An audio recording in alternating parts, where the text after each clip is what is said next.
Good morning. Now we're getting down to business. My name is Brian Arthur. I know a large number of you already. I'm Nanyang visiting professor here at NTU and an external professor at the Santa Fe Institute. It was Murray Gell-Mann who I'm introducing that came up with the phrase, a crude look at the whole. In fact, I can remember Murray organized a conference on that in 1989. Murray will probably correct me and say, no, it was December 1988 at the Santa Fe Institute with the idea of looking at problems that can't be tackled or solved within one single discipline, but need an overall look through the eyes of several disciplines all at once. So this is the theme that Jan and others have picked up this year to go with, and it's only appropriate that we get Murray to give the opening talk in this conference. As I'm sure all of you know in this audience, Murray is one of the truly great scientists of the ages, and I'm sure you know a lot about his accomplishments. I will mention two of them here. In the 1960s, there was a veritable zoo of elementary particles. There were scores of elementary particles, and they kind of seemed to be a hodgepodge. Murray introduced a scheme that made sense of these elementary particles and brought order to the chaos. He called this the Eightfold Way, which I imagine at the time was a nod to Buddhism, and this is very appropriate in this audience. Shortly after that, Murray theorized the existence of elementary building blocks for the particles themselves, and he christened those quarks, borrowing from James Joyce's Finnegan's Wake. In 1969, Murray was awarded the Nobel Prize for Physics. Murray, and some of you may not know this, Murray is an expert on just about everything you can think of: linguistics, birds or ornithology, insects, and many other areas. In fact, Bob Axelrod and I were speculating last night, is there any question you could truly ask Murray Gell-Mann that he couldn't answer and correctly? At the Santa Fe Institute, all of us who've interacted with Murray and who absolutely love Murray over many decades, we all have our Murray stories. I'll give you only one of mine, but I think it's an appropriate one. About 20 years ago, maybe in the early 90s, we saw Murray coming into the Institute heavily laden with boxes of books from his SUV. And he was bringing all these things into the Institute to put in his office. And Stuart Kaufman and I were about to go to lunch. We saw Murray do this, so gallantly we took over, loaded all the boxes out of Murray's car, put them in Murray's office, and Murray was standing by beaming, and Murray said to Stuart, he said, and me, he said, "Thank you very much." And Stuart said, "Murray, not at all," he says, "for someone like you." And Murray just looked very innocent and very puzzled. And he said, "But there is no one like me." So I'm here to agree there is no one like Murray Gell-Mann, and Murray, we are thrilled and delighted to have you here. Murray.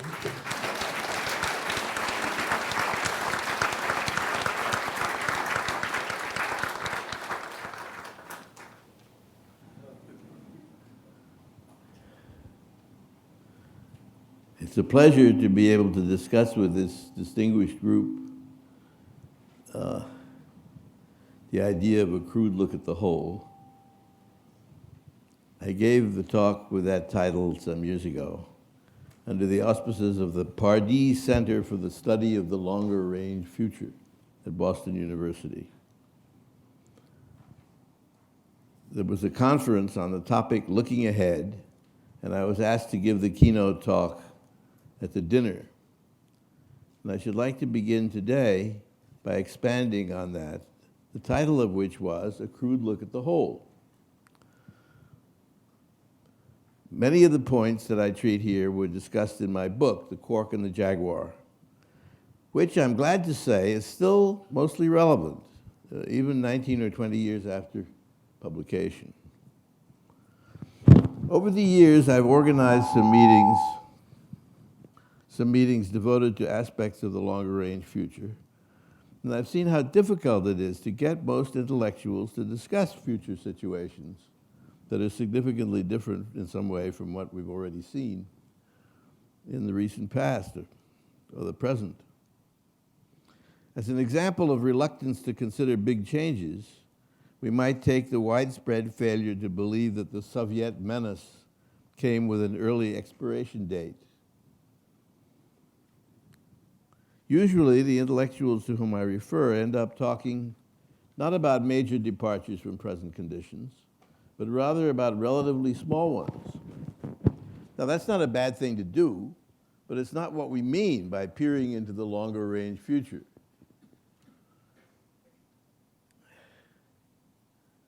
Despite my limited experience, I was able to share some ideas with the scholars at that meeting, and I'll share a few of them with you now. A great deal of research and teaching in the sciences and the humanities, especially at universities, is confined to individual departments representing particular fields of knowledge, while specialization and then subspecialization are inevitable and necessary, desirable. They need to be supplemented by research and teaching that transcend those sometimes narrow disciplinary boundaries. There are a number of institutions inside and outside of universities where such transdisciplinary activities are carried out. This the one that we're at is an example.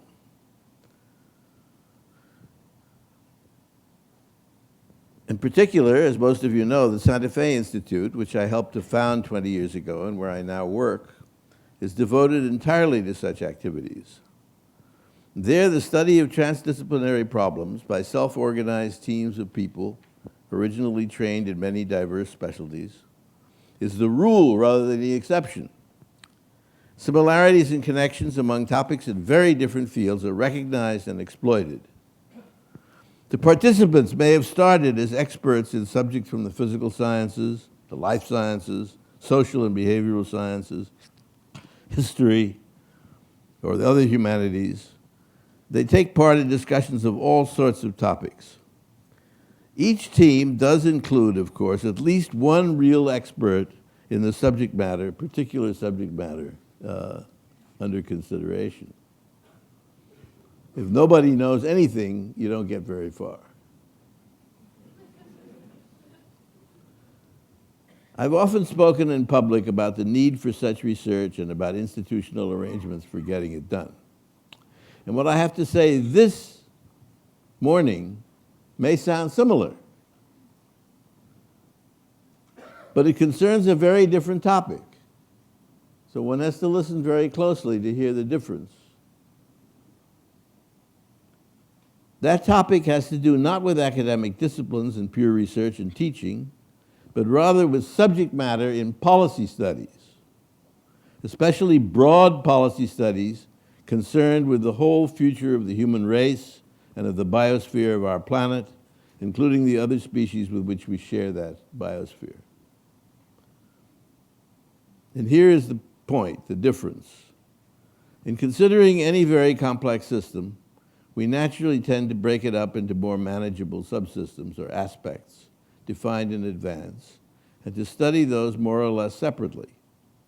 For example, in looking at the longer-term future, we might divide the various issues into such categories as, take a particular list, military and diplomatic issues. Some might say security and foreign affairs. Political issues, including domestic politics in each country or region. Ideological issues. Environmental issues, including ones related to water, air, energy, biological diversity. Human health and wellness issues. Family issues, demographic issues. Economic issues, including the crucial socioeconomic challenge of relieving extreme poverty. Technological issues, scientific research issues, institutional or governance issues of transcendent importance, issues of democracy and human rights, and so forth. Other items might be added, but the general idea should be clear. In each of these categories, there are experts who have built their careers around the issues involved. And there are NGOs and, in many cases, government departments devoted to these. As a citizen, you might join one of the NGOs, say an environmental organization, or one promoting human rights, or one working for arms control, or one working for a strong national defense, or one working for human child health around the world, and so on and so forth. It's natural and common to try to break up the world problématique, as some people call it, to break it up in such a way. But, as was already hinted here, the difficulty is that understanding a nonlinear system, especially a complex one, by putting together descriptions of various parts or aspects, will work only if those parts or aspects interact weakly, so that the system as a whole is what's called decomposable. And that's not true of the world problématique. It's very far from being decomposable. And studying various aspects and trying to put those together into a complete picture is not possible. So in that sense, there's truth in the old adage that the whole is more than the sum of its parts, which sounds on the face of it to be wrong, but it's not. Look at the list of categories we discussed.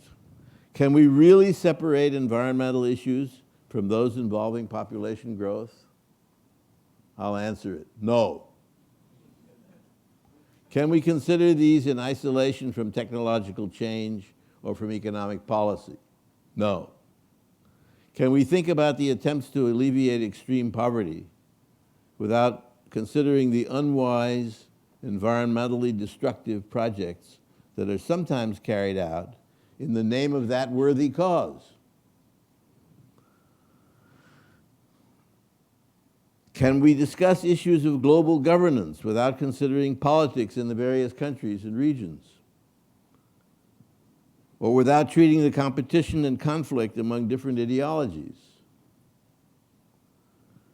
Think, if military and diplomatic policies fail and mankind is plunged into a hugely destructive war, perhaps involving thermonuclear weapons, can our other objectives be attained?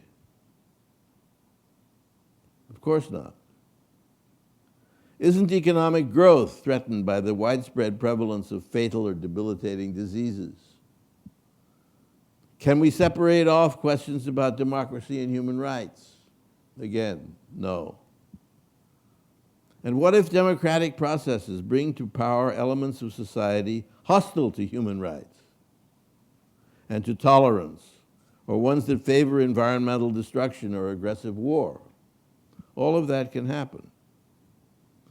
Think how Adolf Hitler took power legally before destroying the whole democratic political system in Germany.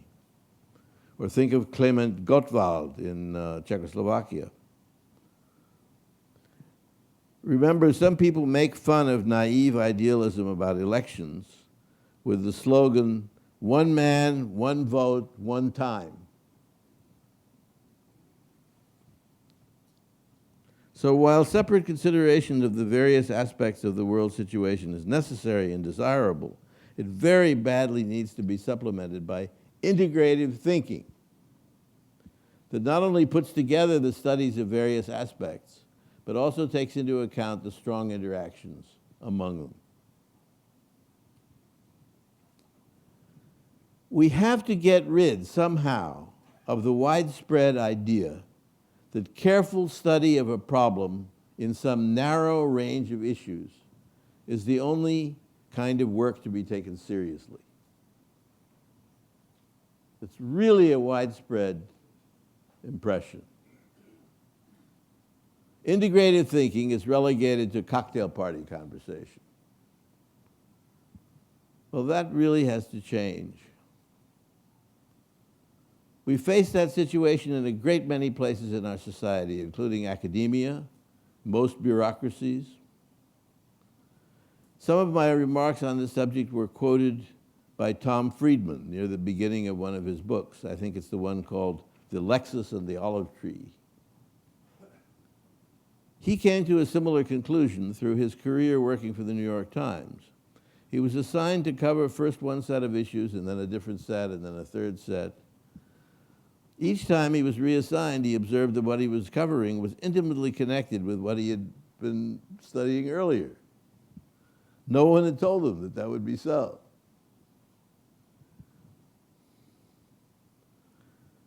So besides the work on the separate categories, we must have, in addition, the work of teams of brilliant thinkers, many of them specialists, devoted to considering the whole ball of wax, the whole thing.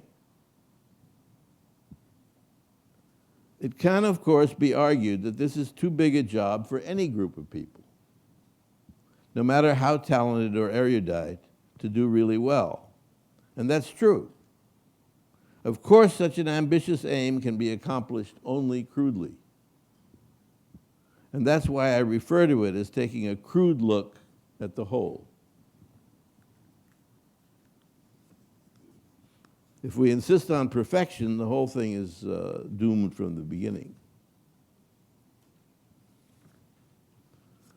Now, the chief of any organization, say a head of government or a CEO, has to behave as if he or she is taking into account all the aspects of policy, including all the interactions among those aspects. Remember, I'm saying as if.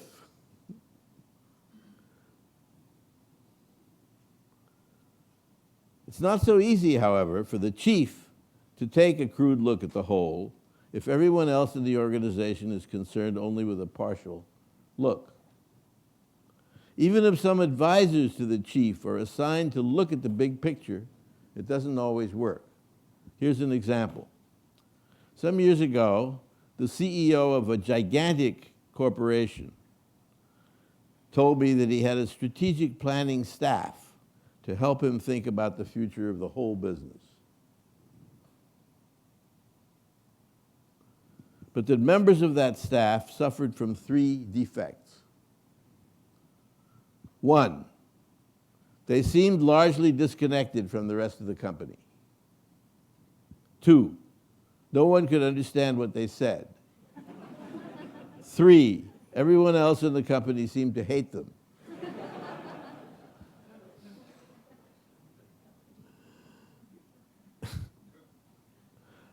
I checked with several people high up in that company and got the same response.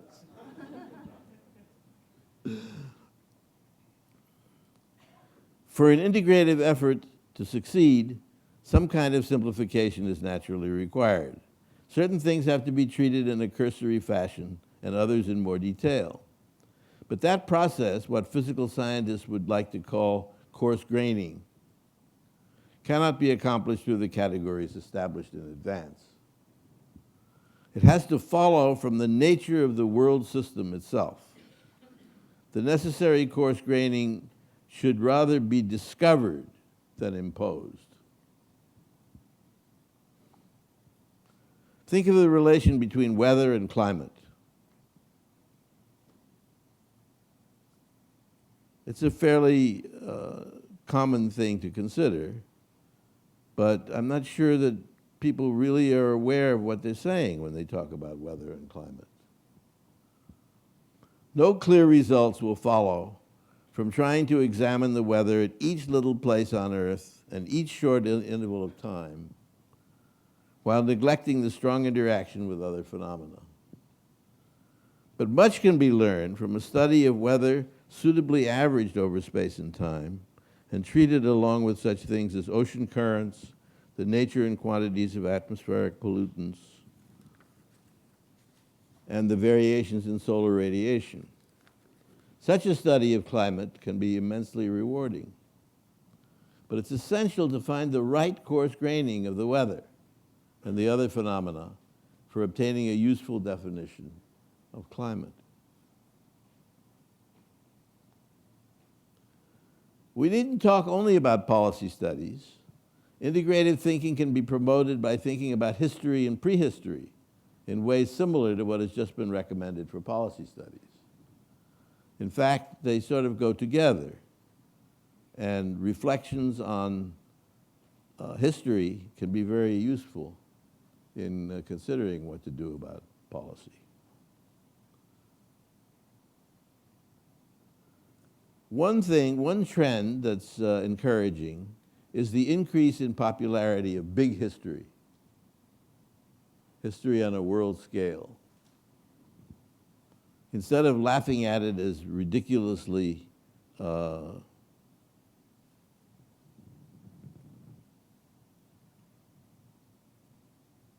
shall I say, ridiculously overambitious, one can try to show some sympathy with people who try to study big history. When Arnold Toynbee, just after the Second World War, published a study of history, many of his colleagues were not very impressed with the 12-volume book. He could, of course, be criticized for making a mistake here and there in describing the rise and fall of some 21 civilizations.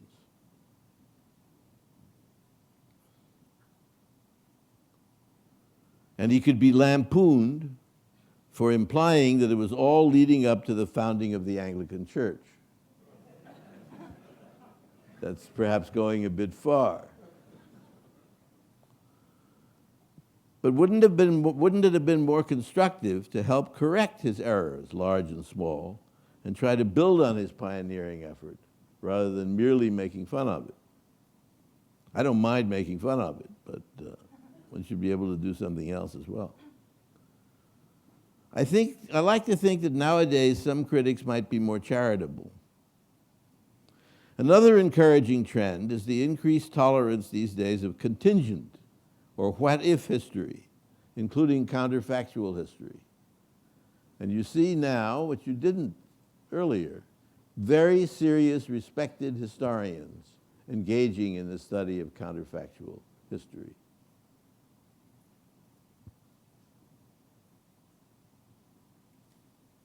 You know, what if Richard III had actually found a horse? That kind of thing.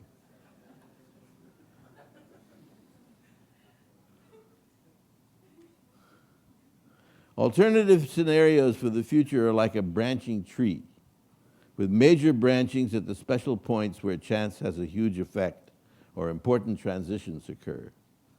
One can try to estimate probabilities at the branchings. This happens, this happens, this happens, and so on. What are the possible situations and roughly what are their probabilities?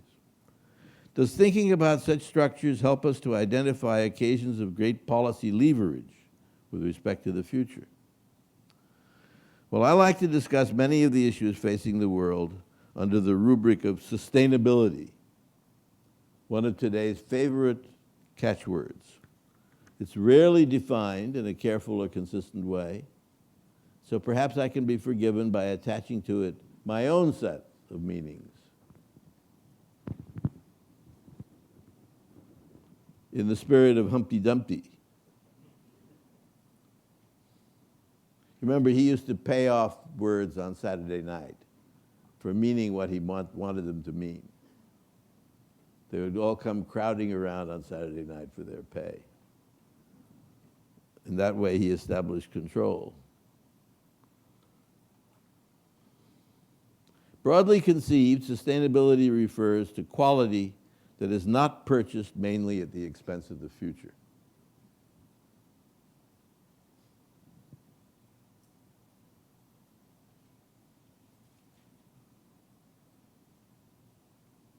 That is, quality of human life and quality of the environment, not purchased mainly at the expense of the future.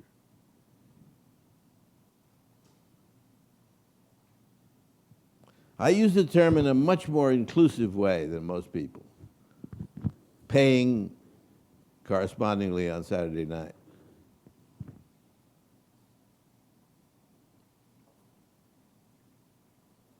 We were talking about the days of the 6-day week.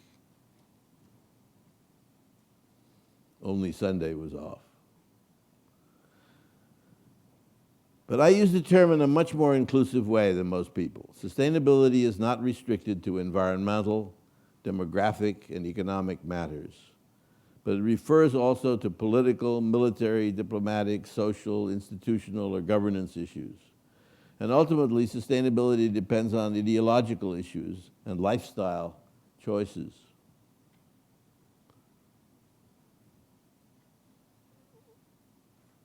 As used here, sustainability refers not only to sustainable population, economic activity, and ecological integrity, but also, to a considerable extent, to such matters as sustainable peace and global security arrangements, sustainable preparedness for possible conflict, sustainable democracy and human rights, and sustainable communities and institutions.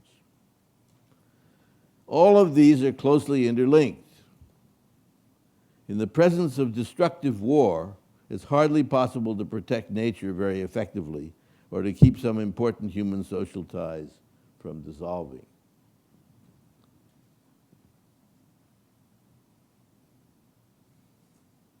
If huge and conspicuous inequalities are present, people will be reluctant to restrain quantitative economic growth in favor of qualitative growth, as would be required to achieve a measure of economic and environmental sustainability.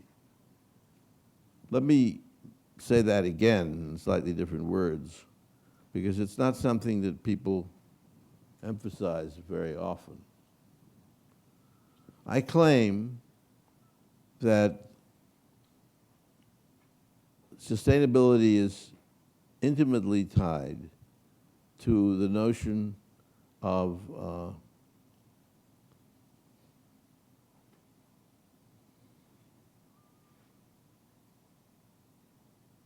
restraining quantitative growth in favor of qualitative growth. We see that mostly in wealthy countries. A lot of resources are devoted to quality, and that's a different situation from that of countries with very large impoverished populations, where the poverty cries out for quantitative growth. And it's hard to recommend a future in which growth is all qualitative when so many people are poor.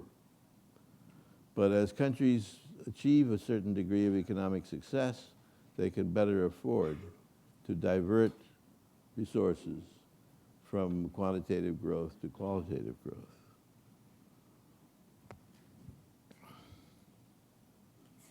At the same time, great inequalities may provide the excuse for demagogues to exploit or revive ethnic or class hatreds and provoke deadly conflict.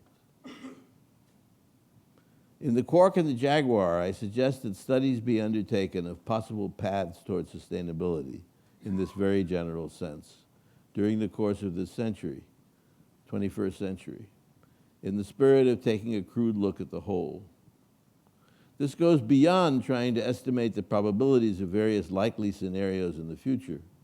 Rather, one would look for more sustainable futures, even if they seem to have low probabilities, because we think of them as desirable. It's worth studying desirable situations that to which we can't assign very high likelihood, but maybe somehow we can make them happen.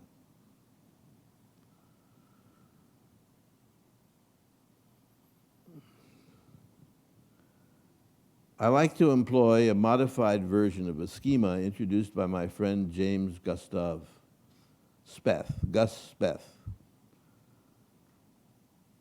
who was president of the World Resources Institute when it was founded. He and I founded it together. Later, he was head of the United Nations Development Program. He was for a long time the dean of the School of Forestry and Environmental Studies at Yale. And the schema involves a set of interlinked transitions that have to occur if the world is to switch over from present trends toward a more sustainable situation. Well, then I have long comments on these various transitions, which I don't think I should repeat here, unless people especially ask for them.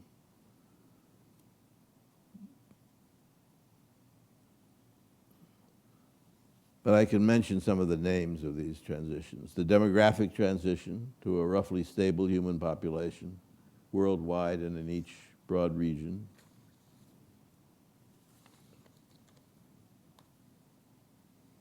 The technological transition to methods of supplying human needs and satisfying human desires with much lower environmental impact per person at a given level of conventional prosperity. That depends, as indicated, on technology. Decades ago, some of us pointed out the obvious fact that a measure of environmental impact, say in a given geographical area, can be usefully factored into three quantities multiplied together. So you get an identity. The three factors are population, conventionally measured prosperity per person, and the environmental impact per person per unit of conventional prosperity. So the last factor is the one, as we just said, that depends particularly on technology. It's technological change that has permitted today's giant human population to exist at all. And while billions of people are desperately poor, quite a few others manage to live in reasonable comfort as a consequence of advances in science and technology, including medicine. The environmental costs have been huge, but nowhere near as great as they may be in the future if the human race does not exercise some foresight. Technology, if properly harnessed, can work to make the third factor, the one that depends on technology, as small as can be practically arranged given the laws of nature. How much the prosperity factor can be increased without damaging the environment even more depends to a considerable extent on how much is squandered on the first factor, mere numbers of people. Evidence of the beginning of the technological transition is starting to show up in many places. Then I have a long screed on a particular example, which is fighting malaria. But I won't burden you with it today.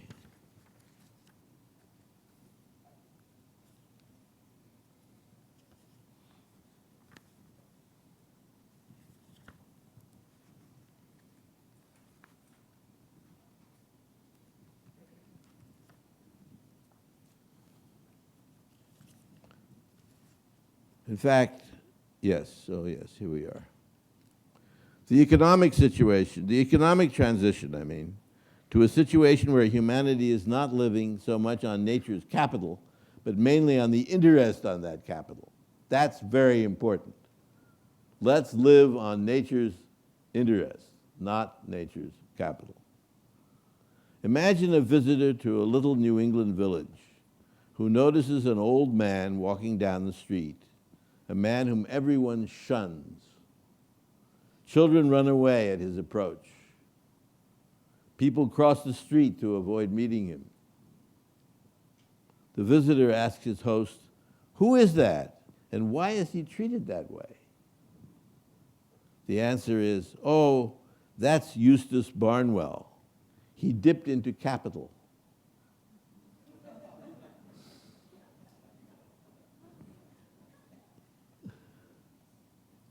But the human race is using up capital and not just dipping into it. We are mining fresh water in places like the Ogallala Aquifer in Nebraska. That's, by the way, why President Obama insisted on changing the route of the Keystone Pipeline if it is ever to be approved, because it was running right by the route was running right by the Ogallala Aquifer. So at least that is cleared up.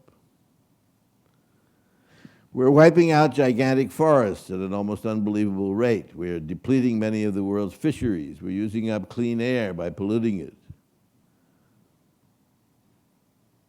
The economic transition, I said this already, can be described as one in which growth in quality gradually replaces growth in quantity, while extreme poverty, which cries out for quantitative growth, is alleviated. By the way, analysts are now beginning to use realistic measures of well-being that depart radically from narrow economic measures by including mental and physical health, education, and so forth. Happiness has become a serious subject of study by scientists, by philosophers, by medical practitioners, and many, many different kinds of people seriously studying happiness. You remember that the former king of Bhutan talked about how what his government was interested in was gross national happiness, not some narrow economic measure.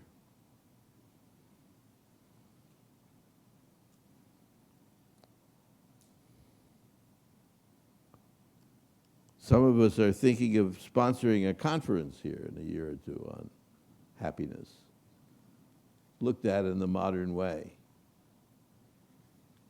It may be that some wholly new insights can emerge.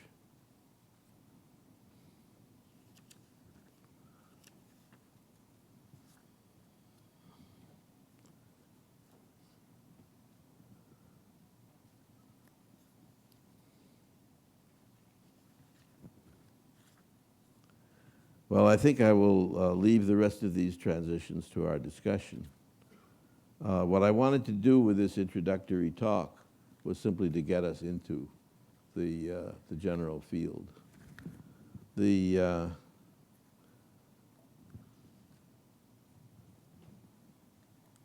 rest of the transitions need to be thought about, but we don't have to enumerate them and list them carefully here.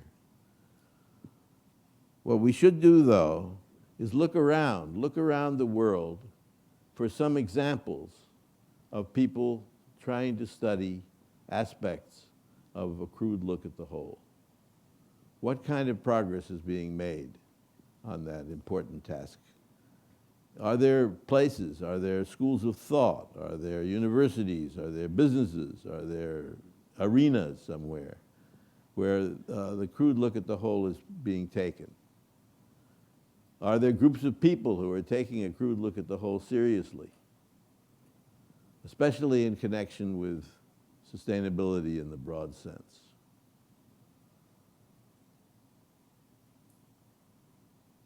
I think we have to look carefully for signs of this kind of thinking. It is too early for it to show itself in a dramatic way. We'll probably have to dig it out from amongst the various things that people are considering. But it might be worthwhile, it might have a worthwhile effect to start to do that. Are there places where a crude look at the whole is taken seriously enough so that people are making progress on it? There are a few examples of at least lip service to it. For example, people who think about what's called world systems analysis, such as Emmanuel, what's his name? Wallerstein. Emmanuel Wallerstein, who spent some time at Yale.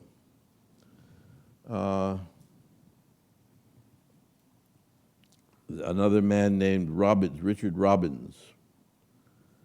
Their work does not impress me particularly because it starts out from Marxist criticisms of capitalism and goes on to criticisms of Marxist criticisms. But it keeps its roots somehow in the soil of Marxist critique. And I don't find that particularly illuminating. But at least they're trying to do something that's integrative. And are there other examples?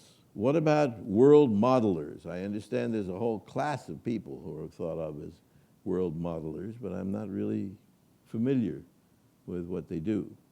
But here, in this distinguished gathering, I'm sure there are several people who can help us with this search to see what kinds of crude looks at the whole are being taken today that might indicate something about practical courses in such thinking for the future.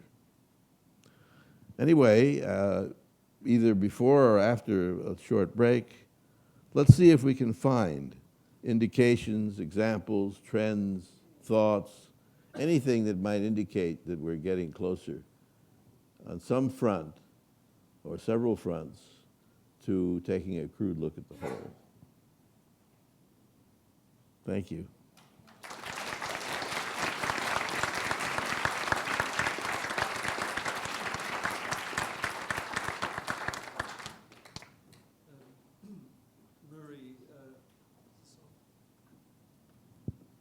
Murray, you said earlier, I remember, that you wanted some commentary from one or two of the speakers first. Is that still true, or do you want to throw it up? Whatever. You're the chairman. You should have a huge, heavy lead gavel to suppress dissent. No, I think it would be somewhat lighter touch. I'm glad, by the way, Murray, you're happy about the happiness index and thereby are adding to it. Oh, I think it's wonderful that people are beginning to look seriously at happiness. Great. Let's start by having a comment by two or three people from the speakers. We can start with Cy Levin here. Well, this is a commentary that I'm going to try to turn into a question. We need a microphone.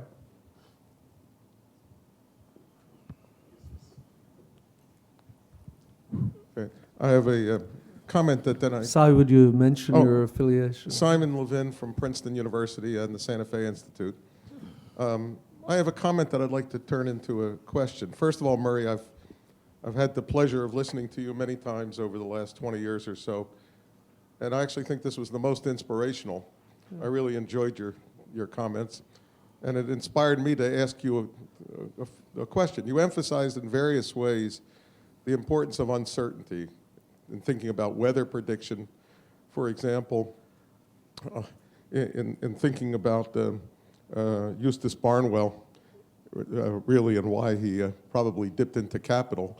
Indeed, the idea that uncertainty might be a justification for our using any of a non-renewable resource is a point that ethicists such as Peter Singer at Princeton have used. In other words, if you have a non-renewable resource and you want to leave for future generations the same amount that we have today, then the argument would be, well, you can't use any of it in order to preserve the rights of those future generations, also not to use any of it, which obviously seems to be a contradiction. So I asked Singer, how you could justify using it. And he said, well, there's some uncertainty as to whether the future will be here, and that allows you to discount. So you didn't mention discounting.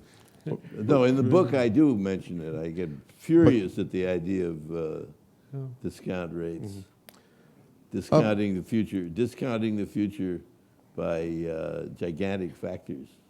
By gigantic factors. Thinking more about uncertainty, Stephen Jay Gould made the point that if the tape of evolution had been run again, it would come out differently. Francois Jacob talks about issues of this sort.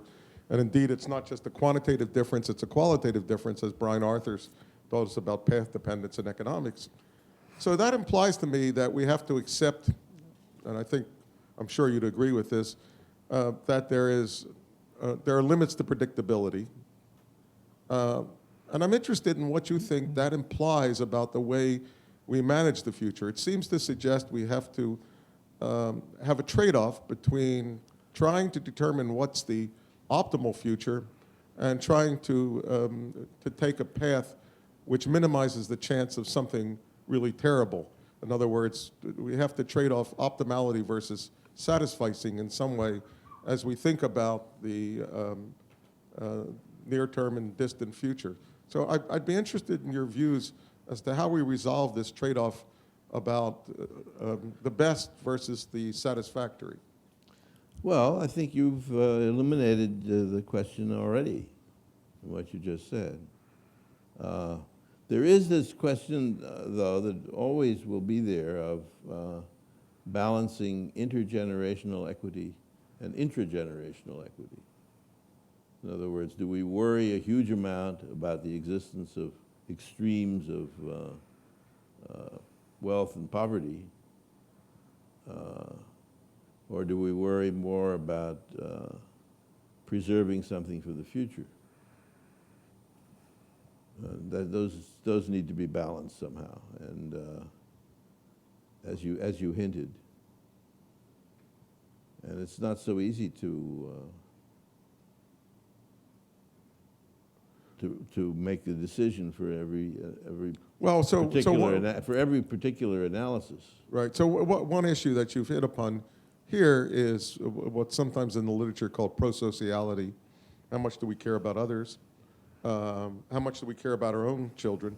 But the same decisions have to be made even for our own lifetimes, even if we value them the same as we do ourselves. Our limited ability to make precise predictions about the future suggests the trade-off, the sort of trade-off you make in investments between high payoff and risk spreading. And is there any framework by which we ought to be thinking about this that's different than what a portfolio manager would do? No, I'm not too familiar with what portfolio managers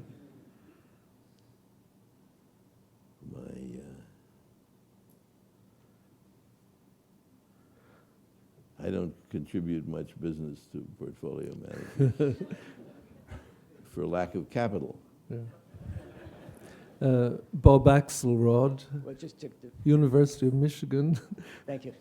Just to develop that, what portfolio managers try to do is have uncorrelated risk among the things that they invest in. Yes. So is that a general principle that we should use to promote sustainability?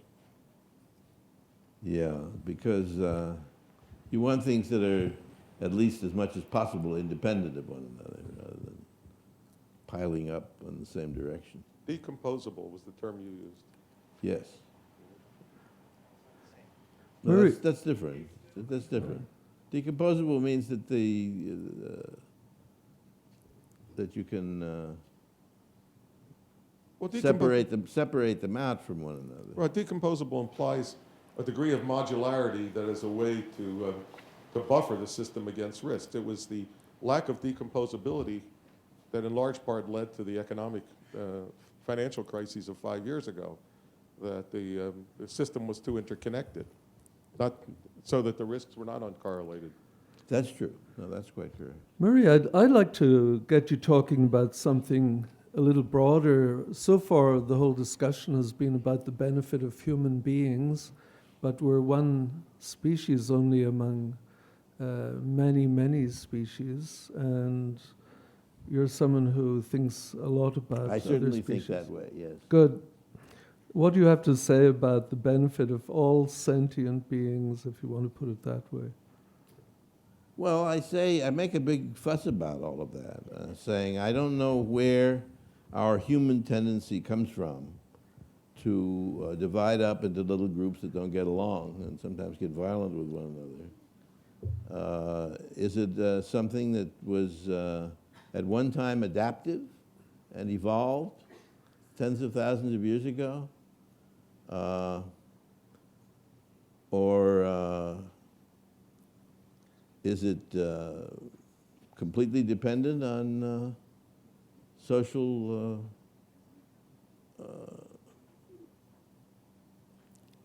situations? Where does it come from? But wherever it comes from, it would be desirable to reduce its effects. As I point out in The Quark and the Jaguar, almost any difference is sufficient to set groups of people fighting one another. I mentioned the example of Somalia, which has, over the last 20, 30 years, frequently been in a bad situation. What makes it separate into these people that don't get along and fight with one another? It's not language. They all speak Somali. Religion? No, they're all Muslims. Sects? No, they're pretty much the same kind of Muslims, most of them. What do they have to fight about? Clan differences. Well, not even, it isn't even really clan differences. Sub-clan differences are responsible for a lot of the trouble. Any marker is good enough to set people fighting over it. Somehow, we are in urgent need of developing attitudes such as Brian just mentioned. Attitudes that enlarge the concept of who we are, to include all kinds of human beings and also many non-human life forms, so that we pay some attention to the welfare of people in general and to some extent life in general. That kind of attitude can perhaps be cultivated over time. Maybe we can already see traces of it here and there. Correct. I'd like to open the discussion to everybody. Mr. Banerjee was first, and we need the microphone over there, please. Or a microphone, thank you. I'm Sumit Banerjee from Business School of NTU, and my question is about, I thought about your weather and climate comments was about the right chopping. Means we need to understand better by chopping things and looking at smaller parts. But if we make it too small, then we don't learn much about the whole. If it is too big, it's too complex to study. So the problem is that in a reward return system, like system that has ways to think is coming from my teacher and my teacher learned from his teacher. This moving away from the existing paradigm is always a challenge, like if you want to see that, this microphone. If you want to see what? From moving away from existing paradigm of thinking is always a challenge, because the person who is peer reviewing here has been old trained person, and he has a set of way of thinking about this micro foundation of macro issues. I mean, I'm saying in a term, but in general. So that is, I think, is one of the biggest challenge to move into this new system, is that the peer review system, the reviewers themselves are actually, in some sense, they're very competent people. There's no doubt about it. I'm surprised that you at the 80 plus age, you think like fresh graduates, but there are very few like this. So this is one of the biggest challenge, and I think you can make a make a lasting, I'll say, effect on these peers. That you better change, otherwise you will never encourage these low people to, I mean, low means in the lowest hierarchy right now, to change their way of thinking about this whole. Murray? Yes. Well, that's right. We have a whole array of institutions that are devoted in part to preserving how things are done and how thoughts are carried and what thoughts are given prominence.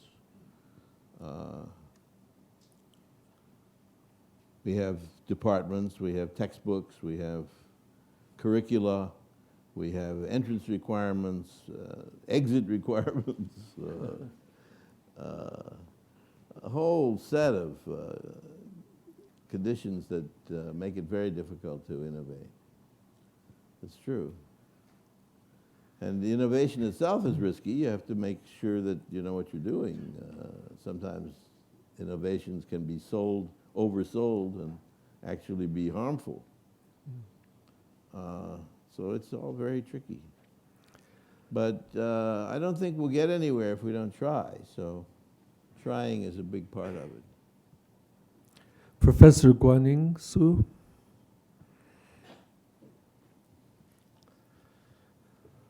Thank you very much, Murray, for the wonderful talk. I'm Guanning Su, the President Emeritus of NTU. I want to bring the subject to your definition of sustainability, which I find very interesting. Quality that's purchased not at the expense of the future. And one of the hot topics of discussion in Singapore these few weeks is on the population growth. Is what? It's on population growth. Oh, yes. We have a small island of 700 square kilometers. We're still trying to add to it by reclaiming land, but it is very limited. And recently, the government put up a white paper regarding what is required in terms of population growth to continue the economic growth path that we had in the past. And there was a big uproar when the number 6.9 million was mentioned.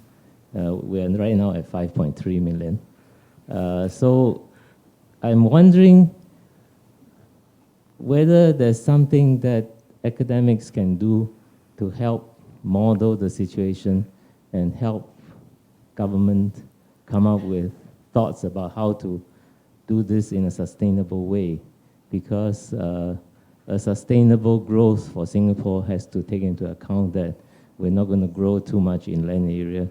We're not going to conquer anybody by military force. And so there is an expense for the future generations if we use up the capacity for population in this small island of ours. So I'm quite interested to hear what your thought might be about academics contributing to this study. Well, that's a very important set of issues. And it's true, I've thought about them, but I don't have much wisdom to add to the stock of wisdom in this subject, I'm afraid. But Singapore is in a very good position to make good choices, to make sensible choices. Most places don't have the advantages of Singapore. Here it's likely that some halfway reasonable solution will be found. The tendency has been to concentrate on some particular thing, either as put up as a bad situation, something should be avoided, or put up as a good situation to be sought and defended. Either way, it's usually too strong an emphasis on the particular thing. One enormous advance has been to regard the position of women as critical to maintaining a fairly low fertility, not an outrageous runaway fertility. Education for women and liberation of women in general can make an enormous difference. but there are other things involved too. In the generation of production of children, the man has something to say usually. Sometimes the man has too much to say. And I have a story that illustrates how the role of the man can sometimes be underemphasized. I was on a birdwatching trip to southern Africa. We explored 2 national parks, one in Botswana and one in Namibia. And we visited the park in Botswana. We had a wonderful local guide, a member of one of the 19 clans of Botswana, the Batawana for this particular clan. And the guide that we had for mammals and birds was immensely knowledgeable. He was a nobleman of the Batawana, but he'd grown up very poor and worked in the mines in South Africa, learning English and Fanagalo. And then he came to the national parks and was hired as a guide because he was so knowledgeable. He knew the habits of all the birds and the important mammals, and he knew their names in Setswana and English and Latin. And he knew where to find them, what time of day they would sing, and so on and so forth. It was quite impressive. And of course, he was a conservationist. His job there depended on preserving the national parks and their flora and fauna. And he was very important defender of biological diversity there in Botswana.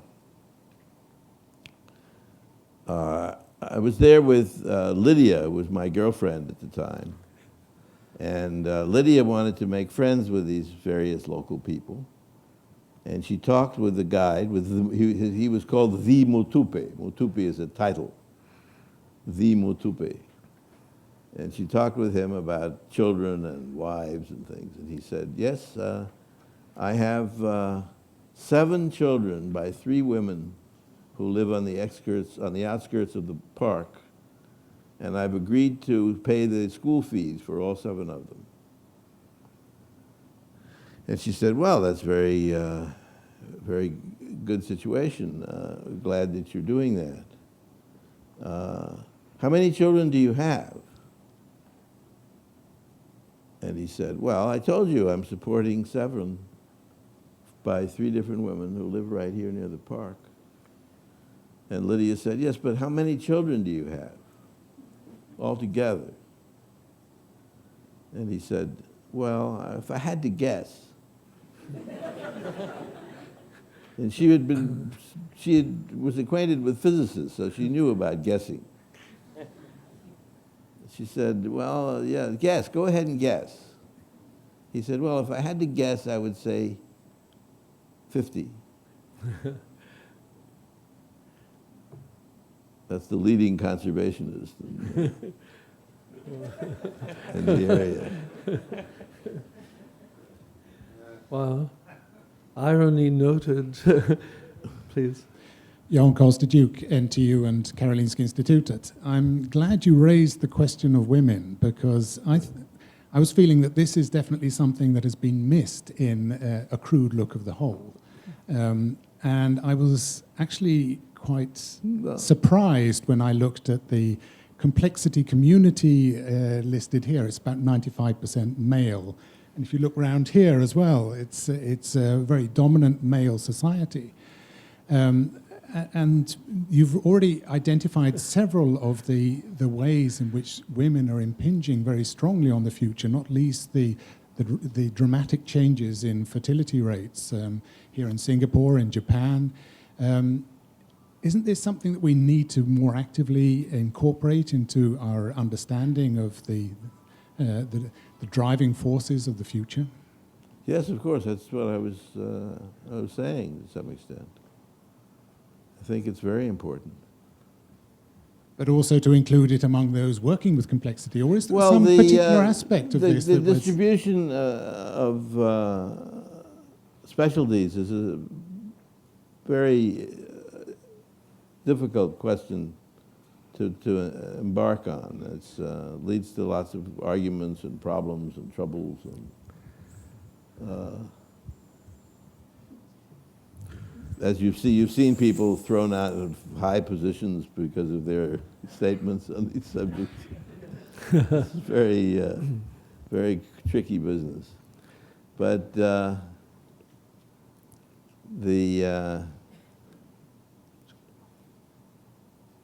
as to the number of female scientists in various subdisciplines, when we started the Santa Fe Institute 25 years ago, we thought a good deal about that. And at that time, the question was, would brilliant young women in science want to go into newfangled fields like what we now call complexity and so on? They have enough trouble with discrimination against women that we want to add discrimination against crackpot subjects in the edge of physical science.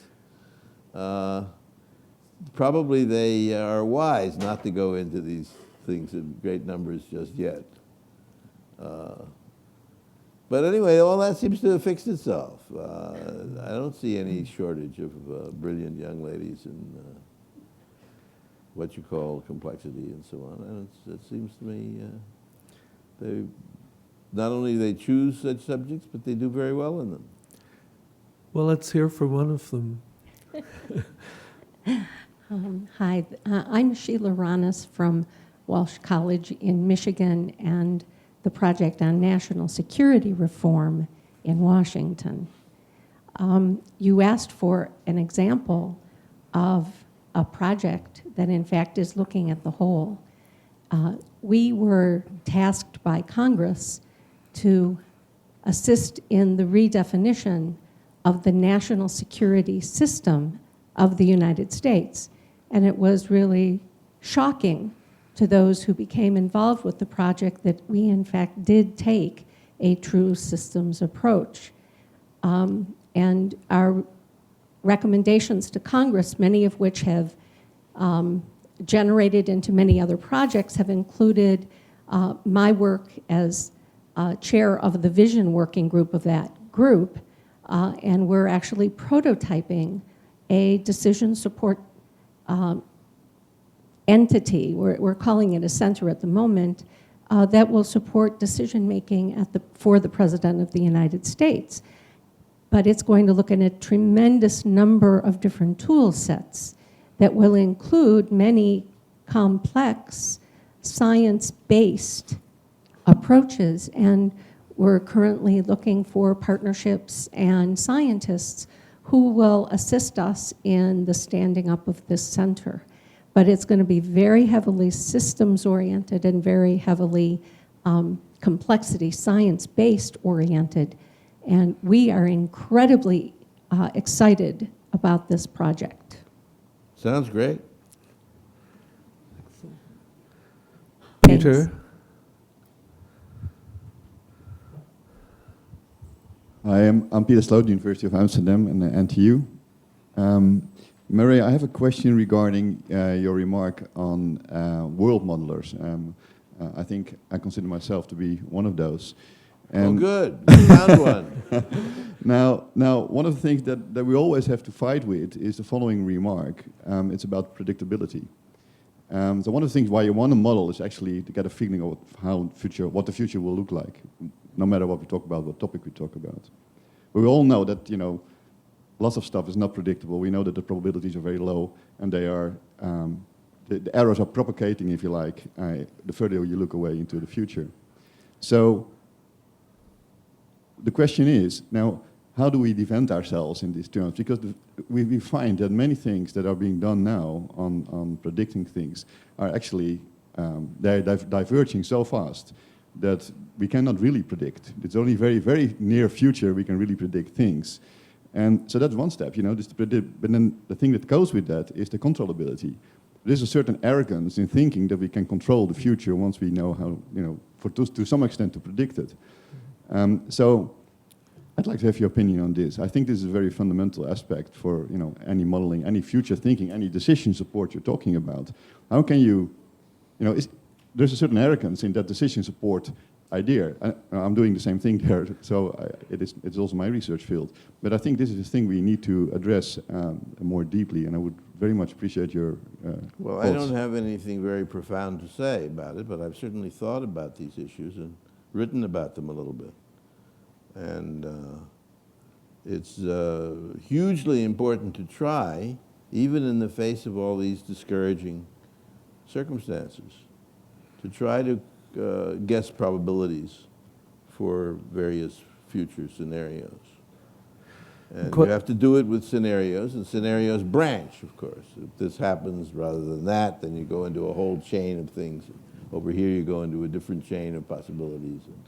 In all cases, you're crudely estimating probabilities for things, and your estimates are changed by new facts and new developments.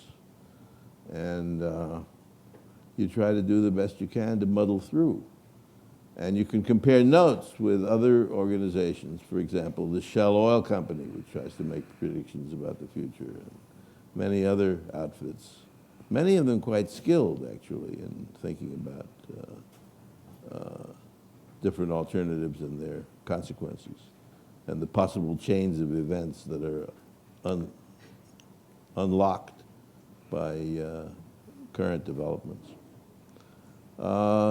You can get somewhere with this. What I say in one of my essays on it is that the worst mistake is to take it very seriously. It's too risky to take it really seriously, because you're guessing probabilities. You're not really calculating them in a very scientific way.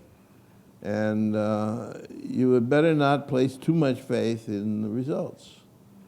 One of our visitors, many years ago, I think he was from the Rand Corporation, he suggested that we think of these calculations as prostheses for the imagination.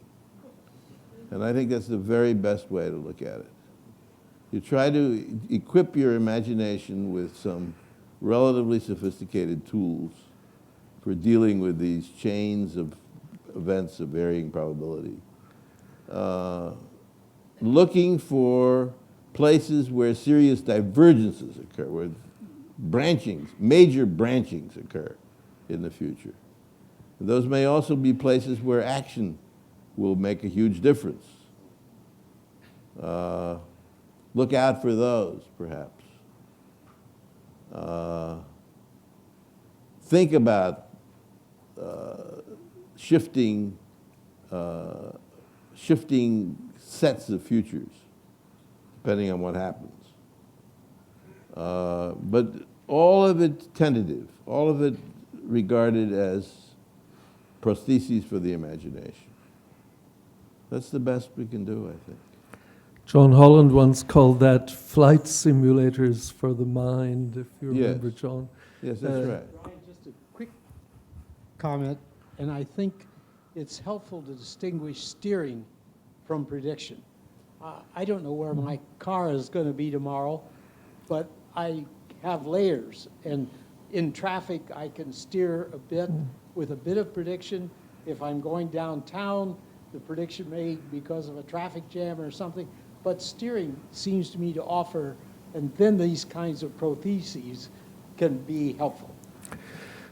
Greg Fisher at the back, if we can get a microphone way back up there, please.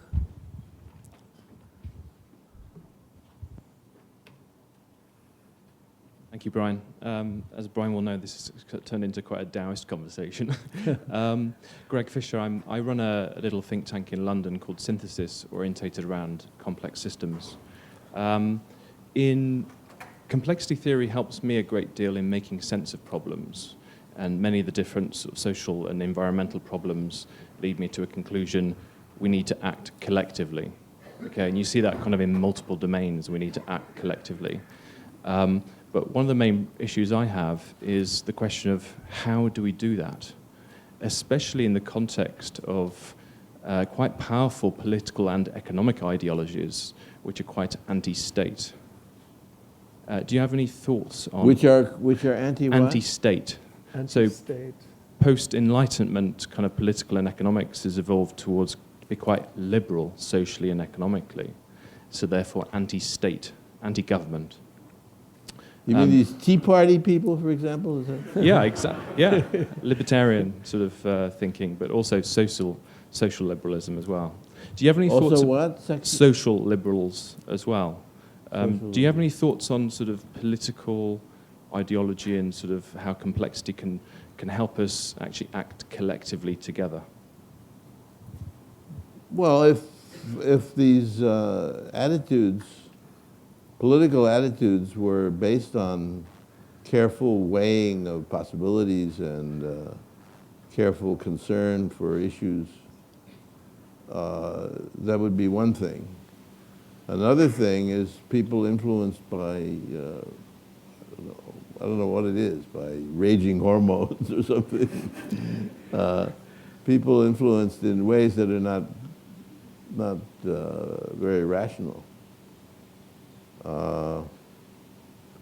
That's much harder to work with, much harder to do something about. But I think one has to distinguish between the two. Attitudes that are arrived at through thought and consideration of real situations and possible futures, estimated probabilities for possible futures and so on. That's one thing. And just gut reactions of various kinds on the other. And a lot of the political attitudes seem to be influenced more by the latter than the former. Isn't that true? This anti-state stuff, for example. So They want to come and take away my anti-tank weapon.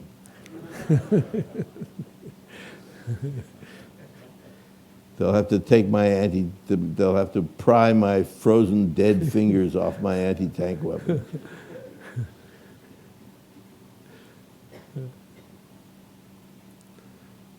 I have a comment on resilience. Murray talked a bit about policies and systems that are resilient.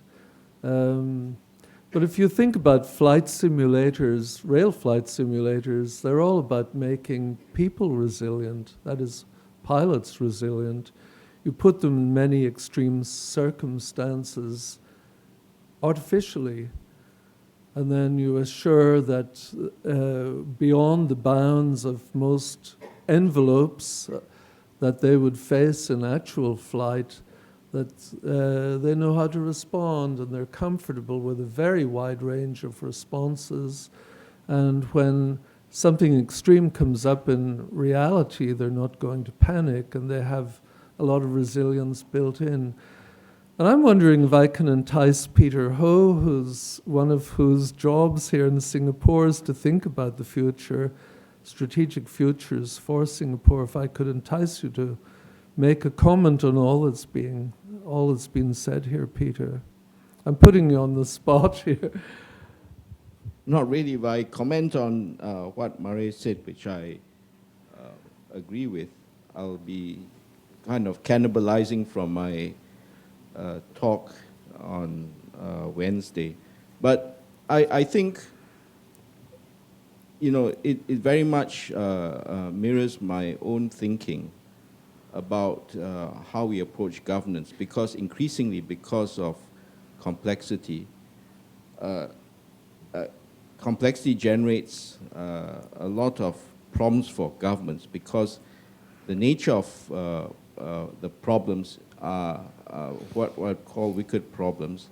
They require the ability of governments to bring together people from many backgrounds, many experiences, many insights, to look at the problem in a holistic way. But I think the challenge there is first, the governments have to recognize that this is a complex or wicked problem. Mm-hmm. Secondly, and this is a problem of human nature, they have to get people out of their silos